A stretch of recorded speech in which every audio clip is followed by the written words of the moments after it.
something that I'm particularly interested in is bringing neuroscience into the wild. And what I mean by that is I want to bring the tools and techniques that we've been using inside the laboratory, and I want to bring them into the natural habitat of brains. I'm a professional musician. I live in Fitzrovia, and I've lived in Fitzrovia for over 10 years now. I'm artistic director of FitzFest, which is a festival celebrating all things Fitzrovia, a way of getting the local residents and the people that work in the area all together to celebrate the weird and wonderful history of the area. We just had an amazing event combining neuroscience and music, where we asked musicians to come into the center and collaboratively work with us, the neuroscientists, to create some musical experiences for the audience.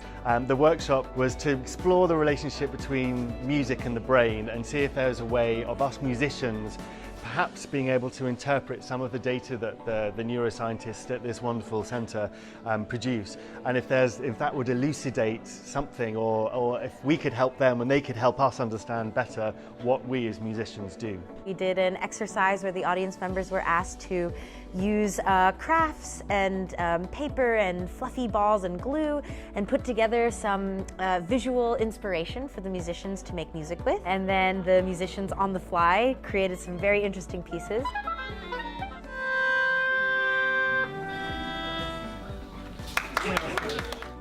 Then the next activity we did was we had musicians playing music at the same time but not being able to hear each other, and then we played the recordings back to them, and then we repeated this process a couple more times to see if some kind of synchrony arises, if the musicians are able to figure out a way to communicate without actually physically being able to hear each other while playing. And so that was sort of reflecting how neurons, even though they may not be physically close to each other, they still manage to find ways to communicate with each other, or even if they don't seem to be connected in any physical way, they are activating at the same time. They have some kind of synchrony, and so we wanted to see if we could explore that idea musically. We had two of our musicians wearing EEG caps, so EEG being electroencephalograms. The EEG wasn't a scary thing at all. As we were playing our instruments, we were kind of following the line, so we were kind of in some ways reacting to ourselves, if you see what I mean, in real time. That was a really interesting thing.